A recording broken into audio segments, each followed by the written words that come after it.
तुलसी के पास दीपक जलाने की महिमा, भगवान श्री कृष्ण और देवी सत्यभामा की कथा। दोस्तों, सनातन हिंदू धर्म में तुलसी के पौधे का महत्व सबसे अधिक है। इसकी सबसे पहले पूजा स्वयं भगवान विष्णु जी ने की थी। श्री हरि कहते हैं कि जिस प्रकार देवी लक्ष्मी से वैकुंठ को ऐश्वर्य प्राप्त है, उसी प्रकार वैकुंठ में तुलसी के कारण ही पवित्रता प्राप्त है। पृथ्वी लोक पर जिस स्थान पर भी तुलसी का पौधा होगा, उस स्थान पर कभी बुराई का वास नहीं होगा। ऐसा स्थान सबसे अधिक पवित्र होगा। इसी कारण से हमें हमारे घर में तुलसी का पौधा अवश्य ही लगाना चाहिए। तुलसी के पास दीपक जलाने से क्या होता है, आइए जानते हैं इस प्राचीन महान कथा के माध्यम से, जो भगवान श्री कृष्ण ने देवी सत्यभामा को सुनाई है। देवी सत्यभामा की जिज्ञासा। एक समय की बात है, देवी सत्यभामा भगवान श्री कृष्ण के पास आकर उनसे पूछने लगी, हे स्वामी, आपने मुझे तुलसी के पौधे को जल देने का महात्म्य सुना दिया है, लेकिन तुलसी के पास दीपक जलाने का क्या महात्म्य है? रोज शाम को तुलसी के पास दीपक क्यों जलाया जाता है? इससे मनुष्य को कौन सा फल प्राप्त होता है? तुलसी के पास दीपक जलाने की विधि क्या है तथा दीपक जलाते समय कौन से मंत्र का उच्चारण करना चाहिए? कृपया आप मुझे विस्तार से बताइए। भगवान श्री कृष्ण कहते हैं, हे देवी, आज तुमने समस्त संसार के कल्याण की भावना से बहुत ही उत्तम प्रश्न किया है। तुम्हारे इस प्रश्न का उत्तर देने से पूर्व मैं तुम्हें एक प्राचीन इतिहास सुनाता हूँ, जिससे तुम्हें तुम्हारे सभी प्रश्नों के उत्तर मिल जाएंगे। लेकिन दोस्तों, अगर आप भी चाहते हैं कि आपके ऊपर और आपके पूरे परिवार के ऊपर माता लक्ष्मी का आशीर्वाद सदैव बना रहे, तो इस वीडियो को एक लाइक करें और आपके अपने चैनल भक्ति आध्यात्मिक को सब्सक्राइब करें और कमेंट बॉक्स में जय माता लक्ष्मी लिखना न भूलें। प्राचीन कथा। हरि दीक्षित और उनकी पत्नी। शाम के समय तुलसी के पास दीपक जलाने से जो पुण्य मिलता है, उसी का वर्णन मैं इस कथा में करूंगा। इसलिए इस कथा को ध्यान से सुनो। इसे सुनने मात्र से ही 100 वर्षों तक तुलसी के पास दीपक जलाने का फल मिलता है। देवी सत्यभामा ने भगवान श्री कृष्ण से कहा, हे प्रभु, मैं इस कथा को सुनने के लिए बहुत उत्सुक हूँ, कृपया इसे मुझे सुनाइए।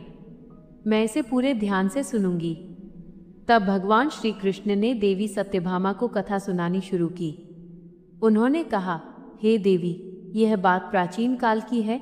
दक्षिण दिशा में तुंगभद्रा नाम की एक विशाल और पवित्र नदी बहती है। उसी नदी के किनारे हरिहरपुर नाम का एक अत्यंत सुंदर नगर बसा हुआ था। उस नगर में हरि दीक्षित नाम के एक ब्राह्मण रहते थे। वे बहुत ही गुणवान, चरित्रवान और धर्मपरायण व्यक्ति थे। वे वेदों और शास्त्रों के मार्ग पर चलने वाले थे और उन्होंने समस्त शास्त्रों का अध्ययन कर रखा था। हरि दीक्षित की पत्नी का नाम लोग चारा कहकर पुकारते थे। उसका स्वभाव उसके नाम के अनुरूप ही था। वह हमेशा अपने पति का अपमान करती रहती थी, पति को बुरी तरह ताने देती और उन्हें दुख पहुंचाती थी। वो अपने पति के लिए कभी भी खाना नहीं बनाती थी और ना ही उनके साथ स्नेह से पेश आती थी। उसने अपने पति के साथ कभी प्रेम पूर्वक व्यवहार नहीं किया। जब भी पति के मित्र या परिवार के लोग घर आते, वो उन्हें अपमानित करके भगा देती थी। वो स्त्री स्वयं गलत संगति में रहती थी और हमेशा काम वासना में डूबी रहती थी। उसका मन अपने पति से हटकर पराये पुरुषों में लगा रहता था और वो अन्य व्यभिचारी स्त्रियों के साथ घूमती रहती थी। उसने कभी अपने पति से प्रेम पूर्वक बात नहीं की, किंतु पराये सुंदर पुरुषों के संग बैठकर बातें करती थी। पराये पुरुषों को मोहित करने के लिए सज धज कर गाँव में घूमने जाया करती थी। कभी वह वन में किसी वृक्ष के नीचे खड़ी रहकर सुंदर पुरुषों की राह देखती और किसी दुष्ट पुरुष को मोहित करके उसके संग भोग विलास किया करती थी। एक दिन हरि दीक्षित ने अपनी पत्नी से कहा, हे भद्रे, तुम्हारा ये आचरण उचित नहीं है। इस प्रकार से पाप करने पर तुम्हारा अहित ही होगा, इसीलिए तुम अभी से ये सब बुरे काम करना छोड़ दो। तुम्हारे इस प्रकार के व्यवहार से मुझे बड़ा दुख हो रहा है। तब उस दुराचारी स्त्री ने कहा, न जाने किस पाप के कारण मेरा तो जैसे भिखमंगे के साथ विवाह हुआ है। लगता है पिछले जन्म में मैंने पाप ही किए होंगे, इसी कारण से मुझे ऐसा गरीब पति मिला है। तू मेरी कोई भी इच्छा पूर्ण नहीं कर सकता। मुझे विवशता के कारण तेरी इस झोपड़ी में रहना पड़ता है और भिक्षा में लाया हुआ भोजन खाना पड़ता है। अब मैं और अधिक इस कष्ट को सहन नहीं करने वाली। किसी दिन मैं तुझे छोड़कर अवश्य चली जाऊंगी। तेरे साथ रहूंगी तो इस जन्म में भी मेरे द्वारा पाप ही होंगे, इसलिए अब मैं किसी अन्य धनवान पुरुष से विवाह करूंगी। हरि दीक्षित ने अपनी पत्नी से कहा, हे प्रिय, तुम इस प्रकार के अपशब्द न कहो। इस प्रकार से अपने पति को त्यागने का विचार मन से छोड़ दो। जो स्त्री अपने पति को त्याग कर पराये पुरुष के पास जाती है, उसका अहित ही होता है और उसे नरक में जाना पड़ता है। उस दुराचारी पत्नी ने कहा, नरक में तुम्हें जाना पड़ेगा, क्योंकि तुम कोई काम धंधा तो करते नहीं, भीख मांगकर खाते हो और मुझे भी वही खिलाते हो। पत्नी को दुखी और असंतुष्ट रखने वाला पति भी नरक में ही जाता है, और तुम्हारा घर कोई नरक की सजा से कम नहीं है। तुम्हारे साथ इस घर में रहने से अच्छा है मैं नरक में जाकर रहूं। इस प्रकार उस हरि दीक्षित की पत्नी ने अनेक प्रकार के कटु वचनों से अपने पति का अनादर किया और उन्हें अपमानित किया। श्री कृष्ण कहते हैं, हे देवी, जो स्त्री अपने पति का अनादर करती है, जो अपने पति का अपमान करती है, उसके घर में दुर्भाग्य ही आता है। पति को छोड़कर पराये पुरुष के पास जाने वाली स्त्री को नरक में दंड अवश्य ही भोगना पड़ता है। पापिनी स्त्री का अंत और भयानक बाघ। अब आगे सुनो, उस दुराचारी स्त्री के साथ क्या होता है। एक दिन वो दुराचारी स्त्री वन में जाकर एक वृक्ष के नीचे खड़ी हो गई। उसका चित्त काम से भरा हुआ था और वो किसी सुंदर कामी पुरुष की राह देख रही थी, किंतु बहुत समय बीतने के बाद भी उस स्थान पर कोई पुरुष नहीं आया। इसलिए वो अत्यंत दुखी हो गई और प्रियतम की खोज में इधर उधर देखने लगी। उस दिन उसका सारा परिश्रम व्यर्थ हो गया। वो वहां खड़ी होकर नाना प्रकार की बातें कहकर विलाप करने लगी। हाय, आज तो इस मार्ग से कोई भी सुंदर पुरुष नहीं आया। अब मैं कैसे अपनी काम शांति करूं? आज की रात कैसे बीतेगी? कौन मेरे सुंदर शरीर का उपभोग करेगा? मेरी जवानी और सुंदरता तो अकारण ही नष्ट हो रही है। कोई भी इस सुंदर शरीर को पाने की कामना नहीं करता। अब मैं कहाँ जाऊं? कौन मुझे अपनाएगा? मेरा पति तो मूर्ख है, लेकिन अब ऐसा लग रहा है कि यह दुनिया मूर्खों से भरी हुई है। मैं तो इतनी खूबसूरत हूँ कि देवता भी मुझे पाने की इच्छा करेंगे, लेकिन यह संसार पापी और तुच्छ पुरुषों से भरा पड़ा है।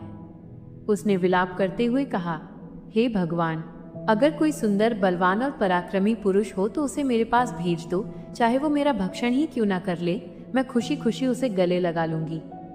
भगवान श्री कृष्ण बोले, हे देवी। इस तरह वो स्त्री जंगल में जोर जोर से विलाप करने लगी। उसी जंगल में एक भयानक बाघ रहता था। उस स्त्री की चीखें सुनकर वो जाग गया और उछलकर उसकी ओर बढ़ने लगा ताकि उसे खा सके। उस बाघ का नाम था ध्वंस। उसका रूप बेहद डरावना था। उसकी आंखें अंगारे की तरह लाल थीं और वह अत्यंत शक्तिशाली था।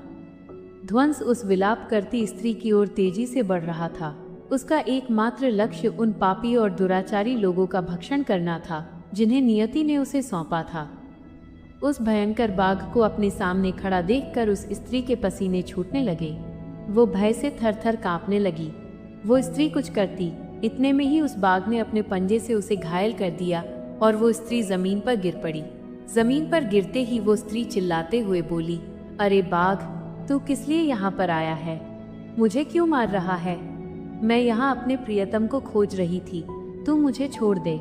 उस स्त्री की ये बात सुनकर वो भयानक बाघ क्षण भर के लिए रुक गया और हंसते हुए बोला, हे दुष्टा, आज विधाता ने तुझे मेरा ग्रास नियुक्त किया है।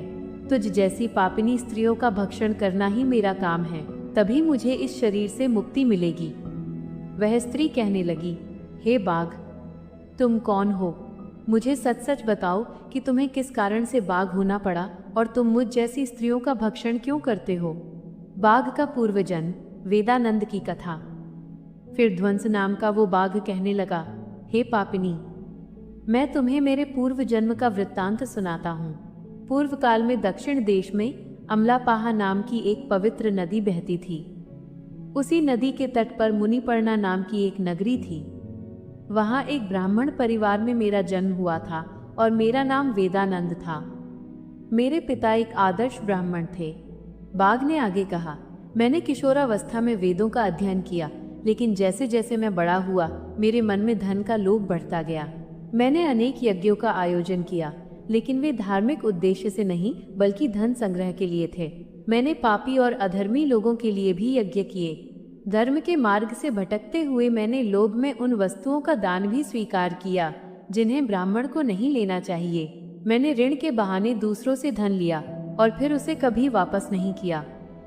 बाघ ने अपनी व्यथा सुनाते हुए कहा, एक दिन धन के लालच में मैं फिर से नदी के किनारे गया।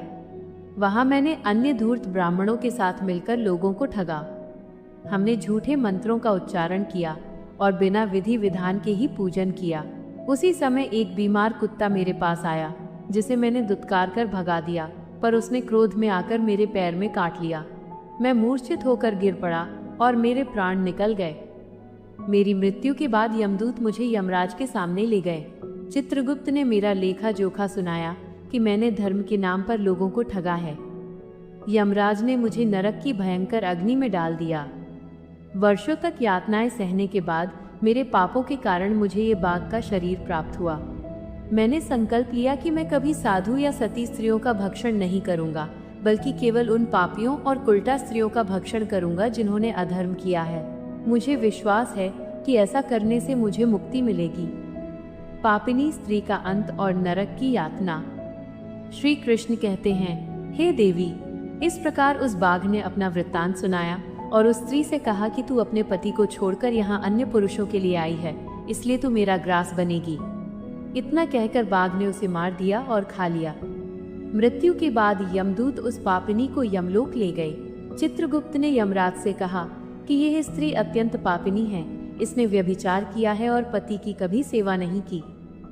यमराज ने क्रोधित होकर उसे अग्नि के कुंडों और रौरव नामक नरक में डालने का आदेश दिया।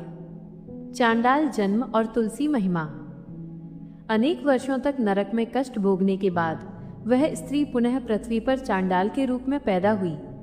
वहां भी वो पाप करने लगी, जिसके कारण उसे कोढ़ कुष्ठ का रोग हो गया।